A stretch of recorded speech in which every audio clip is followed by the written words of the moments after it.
Hey, good afternoon to you. It's 406 here, News Talk 105.9 WMAL, where we're making sense of the news. Coming up this hour, Chris Bedford will join us from TheBlaze. That's at 4:30. We'll talk about Republicans in Congress and what they're up to, what kind of week they had leading up to today. Chris is always watching them closely. Ryan Gerdusky joins us at 5 o'clock. We'll discuss JD Vance going to Europe and trying to square them away overseas. And then Ian Pryor joins us at 5:30 from America First Legal as the United States Department of Education today has launched an investigation into 5 Northern Virginia school districts. We'll go over all the details with Ian, and you can join us at 888-630-9625, 888-630-WMAL.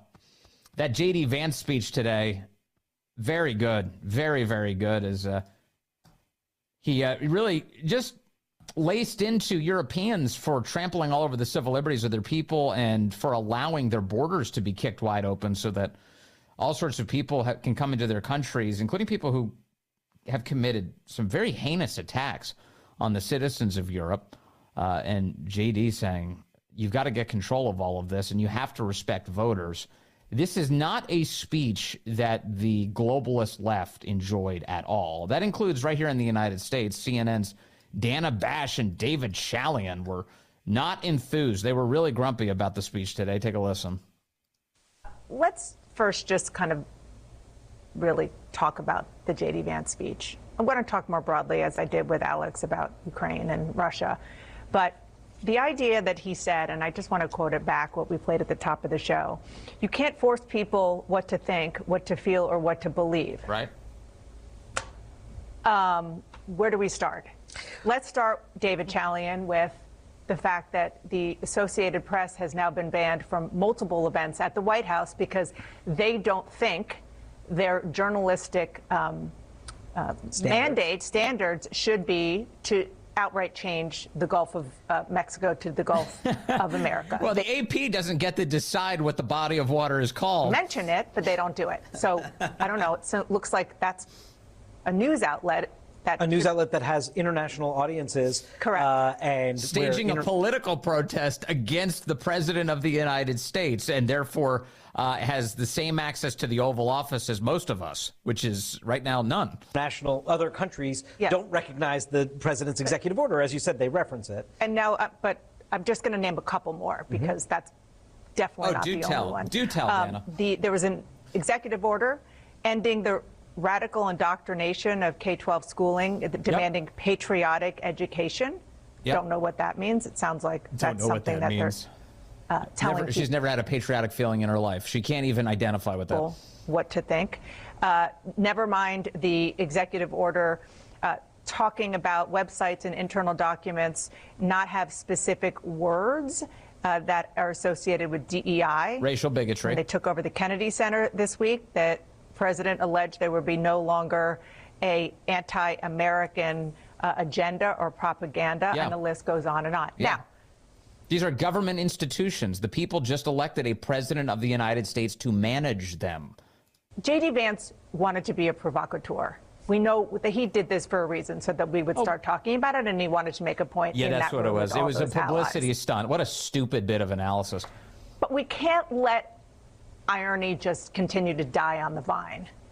Yeah, no, another quote from the speech: you cannot win a democratic mandate by censoring your opponents or putting them in jail. Whether that's the leader of the opposition, a humble Christian praying in her own home, or a journalist trying to report the news. It is so discordant. It is so discordant, especially for a CNN viewer who doesn't know about all of those atrocities, were it not for JD Vance uttering them on the world stage. And then CNN turning around and using it to attack him rather than to acknowledge that he was telling the truth. Sam is in Alexandria calling in right now on line 2. Sam, good afternoon, sir. You're on the Vince Coglianese Show. Hey, thank you so much, Vince. I really appreciate it. And that was just such a outstanding clip that you played regarding the woman that was, you could almost visualize her standing meters away from the abortion mill. Yes. And the British woman. So people know there was back in 2022, there was the video of this British woman. She's standing outside of abortion mill. She's not blocking anybody. She's not in front of any entrance. She's standing in front of a hedge with her head bowed in prayer, cop comes up to her and says, "What are you doing standing here?" And she just said, "I'm just standing here." And he's like, "Are you standing in front of this abortion place?" And she's like, "Yep." And he's like, "Are you praying?" And she said, I might be praying." And that was enough for them to arrest her on the spot.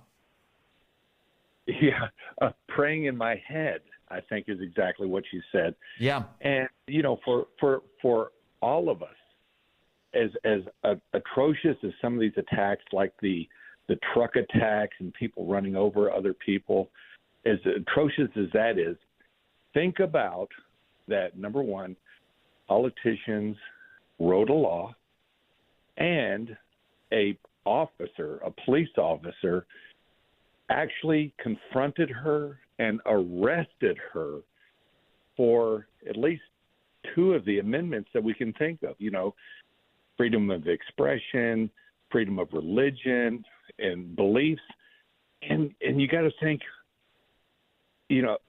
God bless the USA and the men and women of the military that have protected us, that we have not gotten there yet. But my gosh, we would have never thought that of Britain. You're right in that my first instinct is to see something like that and to hear what JD Vance described today and think, boy, I really wish some of these other countries had a constitution that had the safeguards that ours does.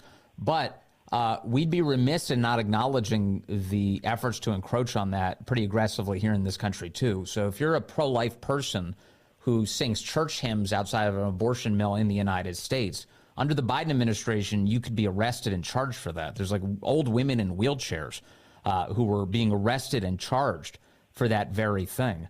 And I mean, if you're Mark Houck and your son gets attacked in the street and you stand up to defend him, and the local prosecutor says, "Well, the dad was in the right," and that was a Philadelphia prosecutor, a Soros prosecutor, who said, "Well, the dad was in the right, so let's not pursue charges against the guy." And then the feds, years later, they come flying in to launch those charges and send an armed SWAT team to the house.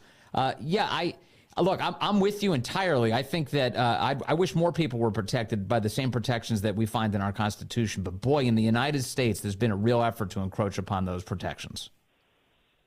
You're right. And that's one thing that we have to be aware of as citizens and humans, is that there are basic certain human rights. And when you cannot pray to your God for an unborn life or for anything, you really need to think about that and what you stand for and what you're ready to fight for at the end of the day. Yeah. And that's what we got to tell all of our kids. Yeah, and it's just so disheartening to see these Europeans who sit in there and they're all grumpy that JD Vance is telling the truth, the same truth that you're telling now, Sam. And they can't see clearly enough. They're not old enough to remember the Soviet Union. I mean, or all of the communist threats that have existed throughout our history, or even, let's just say, like various dystopian novels that lay out what this looks like, the Orwells, the Huxleys. It's like you can't see clearly that you are on the path of the bad guy, because that's what that is. It's crazy. Yeah, you're exactly right. You're exactly right. And we just got to continue to educate and tell our kids and our grandkids and everybody, because they understand it. And I think this generation, and that's where the president is really making inroads, is because he's laying out, as his administration and representatives are really laying out in very easily to understand terms of what freedom of thought is, what freedom of speech is, all these freedoms that we have that we kind of gloss over, but you're right. They're one generation away from being swept up, not even a generation, an election, and put away. And you look around and you say, what the heck just happened? Yeah, right. Exactly. Yeah. Anybody who discourages you from asking questions is your enemy. So, just keep raising those questions. Thank you very much, Sam. I appreciate that call as always. Let me see. I've got John calling in from Fairfax. He's on line 3. Hello, John. You're on the Vince Coglianese Show. Hey, how you doing, Vince? When Mike Davis was on Article 3 Project, if you recall. Say that again. You broke up a little bit. When Mike Davis was on, what happened? Sorry, taking you off, trying to take you off speaker. I called last week when Mike Davis was on from the Article 3 Project, and we talked about 18 U.S.C. 241, 242. Hey, by the way, that last caller, to touch on that subject, 18 U.S.C. 242 is a violation of rights under color of law. So I think now that these convictions have been overturned or pardons have been given, I think there's definitely some civil lawsuits pending. But what I called about today was the Smith Month, that's Smith-Month, M-U-N-D-T, Modernization Act of 2013, which effectively overturned the Smith-Month Act of 1948. And the Smith-Month Act of 1948 allowed us to use federal funding for propagandizing outside of the United States. The Modernization Act version in 2013 allowed us to start propagandizing within the United States. So how have you seen that fulfilled? Because as I understand it, basically it's like State Department run projects, Voice of America and others, like things that are disseminated outside the United States. So the modernization says that you're allowed to distribute those same materials in America so basically to propagandize a domestic audience? Exactly. And the reason we didn't allow it in the first place was because we didn't want to use taxpayer funds to propagandize Americans in order to brainwash them, where we were perfectly comfortable doing that foreign to get people to support the United States. When it was overturned in 2013, if you look at the things that started happening after that, federal funding being used, well, in the latest instance during COVID, you've seen all the FISA commercials that are being paid for by U.S. taxpayer dollars. That's all because of the Smith-Month Act. Did you said FISA commercials? Pfizer. I'm sorry. Pfizer, the drug company. Yeah. Well, yeah, exactly right. And all of the drug pushing was being done without any of the normal precautions that come with commercial drug advertising, which is that you have to include things like side effects when you advertise. That wasn't the case with the inside deal that these drug companies had with the U.S. government when it came to COVID. It was just like, hey, get the jab. Well, side effects, it doesn't even come up in the commercials. Exactly. And quite frankly, you could look into a plethora of other things that this money is being used for. Now, quite simply, Congress could overturn it, or I think even simpler, Marco Rubio could come out and say we are no longer going to spend funds related to the Smith-Month Act or allowed for by the Smith-Month Act, or the president could come out and maybe issue an executive order on it. But either way, it's got to be stopped. It's got to be overturned. It's a huge problem in the United States for the propaganda from our government being used against American citizens. Yeah, I mean, it's one thing for the government to tell you, great things about American history. President Trump wants, we just heard in that clip, that CNN clip, patriotic education in American classrooms, because the whole point is that you have to have some solidarity with your fellow citizen. We can't be teaching people to divide against each other for very stupid reasons. But at the same time, what you don't want is this just absurd, destructive propaganda being targeted at the American people for the very reasons I just laid out, which is divisiveness, when we've gotten a lot of that, haven't we? Right, we have. And the last point on it, people are going to look this up, and one way they're going to know that we're on the right track to defund this is if you look it up on Google, you'll see article after article stating, the Smith-Month Modernization Act is not authorizing propaganda against American people. So when you start seeing all the PolitiFacts and everyone fact-checking it, you're on the right track. Yeah, that's right. It's usually a good sign. All right. Hey, thanks. Smart point. Thank you, John. Thanks for calling our attention to that. All right, appreciate it. Thank you. That's John in Fairfax. Boy, oh boy. And then Steve is in Ashburn on line 1. Hey, Steve, you're on the Vince Coglianese Show. Hello, sir. Good afternoon, Vince. Excellent show. Excellent topics. I wanted to bring up a quick point and then add one to it. One, sure. The senators. The senators off wherever they are, Germany or anywhere, they have hundreds of confirmations that they are delinquent in getting completed. Exactly. There are many political appointees, all the ambassadors. What are they doing out of the country right now? These people need to get confirmed into their positions so they can move forward on the president's agenda. It is, I think this is a big miss on behalf of the Senate. Yeah, absolutely. And how many senators do you even need there to vote? Why can't we just have the vote with them all out of the country? I think most of these guys who are actually overseas meeting Zelensky today, hanging out in Germany, are Democrats. Maybe this is a good opportunity for us to push a whole bunch of other Senate votes forward.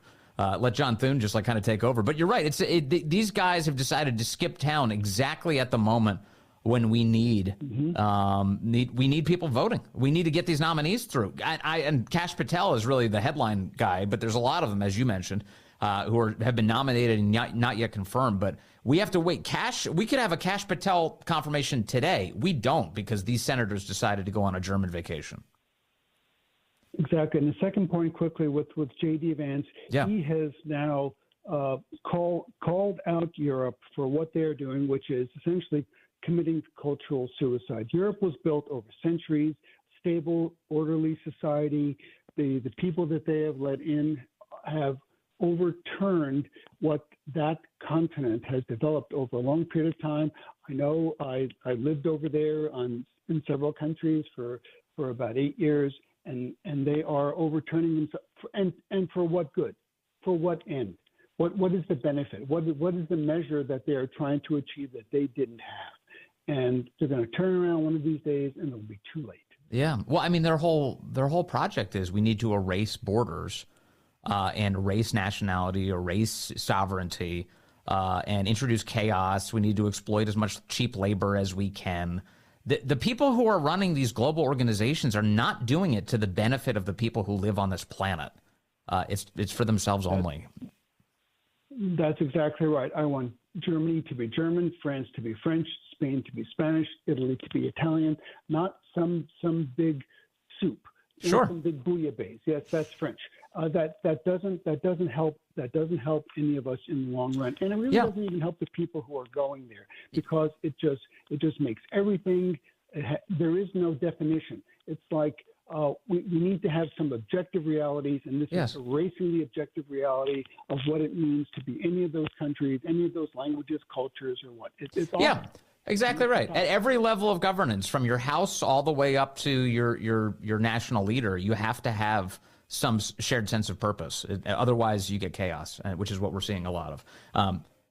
Hey, good afternoon to you. It's now 4:35. News Talk 105.9 WMAL, where we're making sense of the news. Coming up 5 o'clock, Ryan Gerdusky joins us to talk about JD Vance's big trip to Europe, where he just browbeat the funny-talking foreigners. Told them that they're screwing things up all over the place. Pretty fun. And then Ian Pryor will be with us at 5:30 from America First Legal.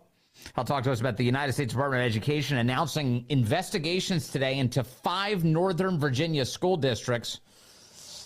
A lot to get to. You can join us at 888-630-9625, 888-630-WMAL.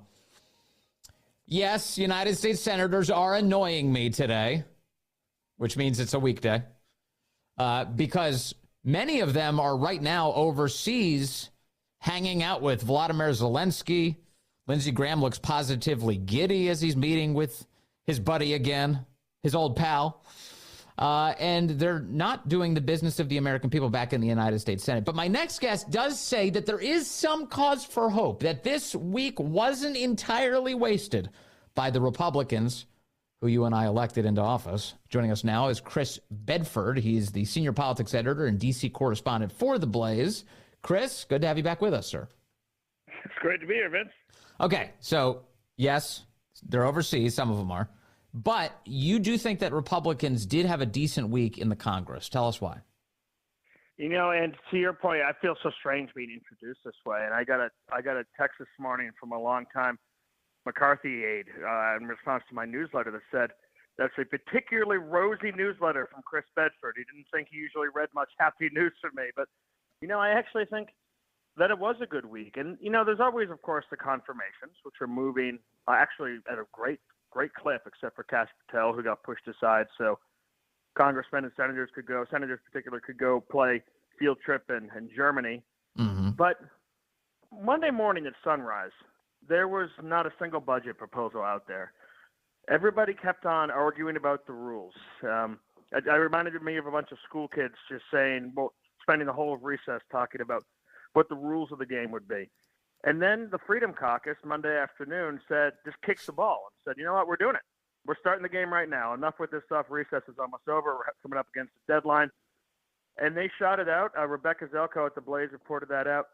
And after that, there was a flurry of activity. You saw Speaker Johnson that night talking to reporters over at Punchbowl and Politico saying, we've got something that's going to be out very soon. And by early Wednesday morning, they had a budget put together, at least for a first draft from House leadership. And then we saw this strange thing, which we never actually get to see anymore, actually legislating and arguing and debating. And yesterday's 12-hour budget committee hearing, where they worked through the different amendments, and they ended up negotiating. And you ended up with agreement between the Freedom Caucus and House leadership, not yet the liberal Republicans, now they get to hold the grenade, on a budget that had 7 times the budget cuts that the original ideas that came out of that Miami conference had actually produced. One that had Mike Johnson and Chip Roy nodding in agreement. One that, when I was talking to Hill staffers yesterday, there was like a moment of calm and peace, saying, well, we're allowed to talk to each other again. We're actually making some movement. People are finally, well, not, of course, much could go wrong. Much probably will go wrong. People are finally working together. And they're finally talking, and they're making moves, and they're marking up bills. And, of course, as soon as that happens, it's going to go to recess, and that some of that momentum will be lost. But this was actually the hardest step, was the first step of trying to actually put numbers down on paper. Because previously, you had leadership looking at the conservatives saying, well, how much cuts do you guys need? And you had conservatives looking back, well, how much are you going to spend? Because that makes it, that's what makes a big difference. Now there are finally numbers on the table, people able to look forward, and from there you can negotiate until you get to a deal. That was an important process. And then at the same time, you had another Democrat, one you've almost certainly never heard of. She was just someone who's just been a placeholder. Her most famous thing having to do with the seat is she replaced Al Franken, saying that she's not going to run for re-election. And that makes a map that was already starting to look bad for Democrats look worse and look even harder for them to defend and more expensive for them to defend. So at the end of the week, you look at the confirmations, you look at the budget, you look at the Democrats faltering, and it seems like the wins that are coming out of the White House are starting to even trickle to Capitol Hill. Yeah. As this is the president's high water mark for political capital. Anything he wants to do big, he has to do now, at least traditionally. And so it's helpful. It's heartening that Republicans in Congress are working together at this critical moment for the Trump presidency. What explains that? Why do you think that they're collaborating in an unusual way? Why is Chris Bedford finally writing a rosy newsletter?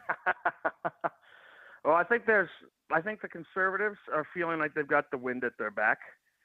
The agenda is really clearly set. In 2017, what MAGA was not particularly clearly set, except for border security, tariffs, which the White House could handle, wall funding, which was difficult. Those are some of the main things about MAGA then. Now he's got a very specific ask. You have Stephen Miller and James Braid over there in legislative affairs coming down and saying these are the president's asks. These are what we need. Also, no tax on tips would be good. This is the direction. And the Trump tax cuts have already been legislated. Now you just need to make them permanent. We don't need any more negotiations on those. Clear set marching orders, wind at the back of conservatives. And at the same time, the only thing that can really explain the collapse of McConnell's neoconservative opposition in the Senate, where it still lives on, where it's still stronger than any other part of the actual real world, is that Trump's polling at 53%. Even Doge is polling between 52 and 55%, with a few outliers. Elon Musk, the same. The president's extremely popular, and it turns out that he's not just an aberration who's here for 4 years and then gone. Yeah. He's not only here to stay, but he's actually got a retinue with him now. He's got a court. He's got people who will continue this afterwards. He's got, for the first time, mega donors with Elon Musk who are explicitly willing to put money into primaries. That's something that did not exist before. It was all small money grassroots. Good point. All of these things combine into a fear from the people who would want to oppose it. Even today you had a liberal Republican, I think it was in Pennsylvania, got 1,000 Twitter followers. He's a new member of Congress, coming out saying, I can't support these cuts to the budget. Well, let's see if there's tune changes, because the people who elected him by 2 points, and his district went to Trump by 8 points. So clearly they actually voted for the president's agenda. Yes. And that's the sort of thing that's going to be difficult to actually stand up. You can send out a tough tweet. Yeah. At the end of the day, the president's going to come in and be able to push this over. How much, I do wonder to what extent President Trump is either working behind the scenes or the efforts he's undertaking in public to kind of whip all these guys into line. Because I look at people like Joni Ernst, who originally came out and signaled her intentions against Pete Hegseth, and then the conservatives really lit into her to the point that she was very obedient by the end of it, and thank goodness. Senator Tom Tillis is another example who looked like he was on the verge of attempting to upend Pete Hegseth's nomination, and he too fell into line. To what extent is kind of the collective conservative pressure campaign having a positive effect? That's had a huge positive effect. First of all, they're making Ernst, who was one of McConnell's favorite allies, a whipping boy, a whipping girl, I suppose, in this case. Someone who was made an example of in front of a lot of people and who was attacked, and there was a clear willingness to go after her that was seemingly, for some reason, whatever reason, very unexpected by her. And then you've got Tillis. He's the Republican incumbent who's absolutely in most danger for his reelection next year in a state that Donald Trump dominated. So at the end of the day, he's got to argue against his brain, which has not been that impressive, honestly, in the speeches and the concessions he's been demanding. Somewhere in his brain, he's got to say, 2 plus 2 equals 4. Maybe I shouldn't cross a president who's significantly more popular than me in my state, who's got the backing of someone who can take out a primary against me, who will come after me if I try to sink him. Sometimes, there's a carrot and a stick, and you got to give the rewards. And Trump's actually always been good about that. He'll take someone who was an enemy of his for a long time, and if they say nice things and come on board, he'll occasionally make these jokes like, you used to not like me, but now you like me, right? Now you like me. Mm-hmm. And they become friends, and he'll become a political ally, sometimes to the annoyance of the hardcore guys like Steve Bannon saying, why are you being pals with them? Now they said all these things back in the past. But he's always willing to bring people back into the fold. And I think that's the social media campaign, the MAGA being united, the getting hit from the top, getting hit from the bottom. And JD Vance, in particular, has been very active at 1 a.m. meetings, at 2 a.m. meetings, bringing these people in, dealing with them, and getting things across the finish line. Actually, I want to expand on that for a moment because I think that's great. But before I get there, you do remind me though that Trump does like bringing people back into the fold who were against him, but then occasionally reminding them. I'm reminded of that old Against Trump cover, National Review 2016. Where you had, if you want to chuckle, just go back and look at who signed that cover. That cover has all sorts of names on it, and most of those people, if not all of them, came around to Trump and said, actually, he's right. He was good, and I was wrong. But Trump, he does, when he sees those guys, occasionally be like, you used to be against me. You're not anymore. You and I saw it in person, Vince, with one of those signers sitting there at a table, and he looked at her and said, huh? You like me now. You didn't used to. You didn't used to. But now you do. It's funny. And it was just kind of an awkward smile. Let's kiss the ring.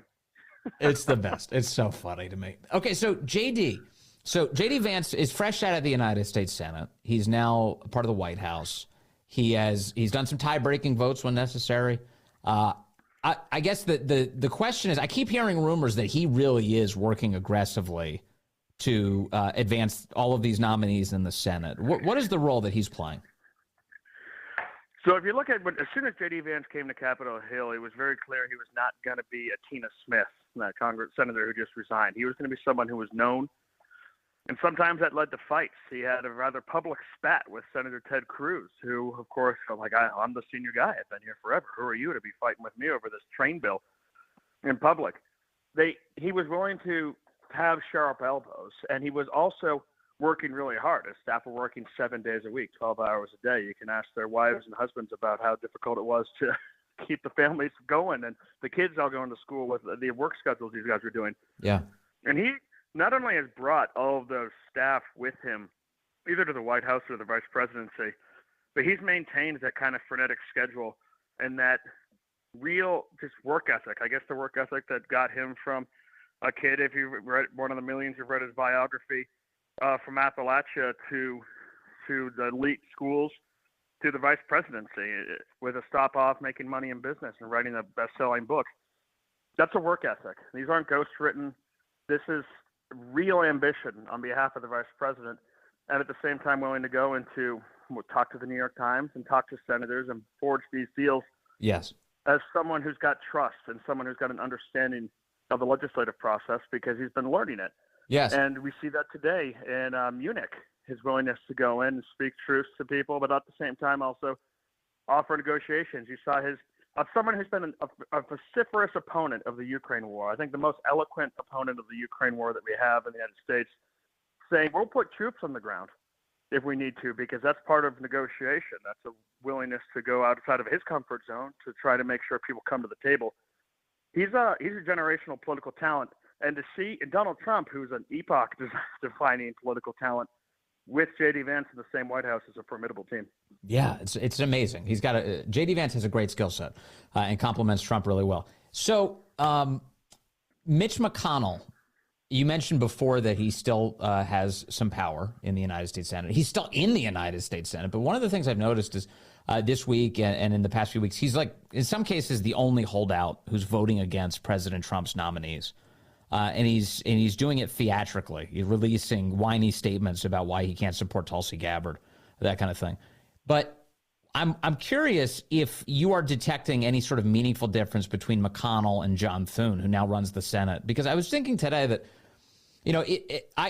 I know for a fact that if McConnell were still the leader, that it wouldn't be better right now. The situation would not be better. It would quite possibly be a lot worse. But at best, it would be completely even. How do you think John Thune is doing?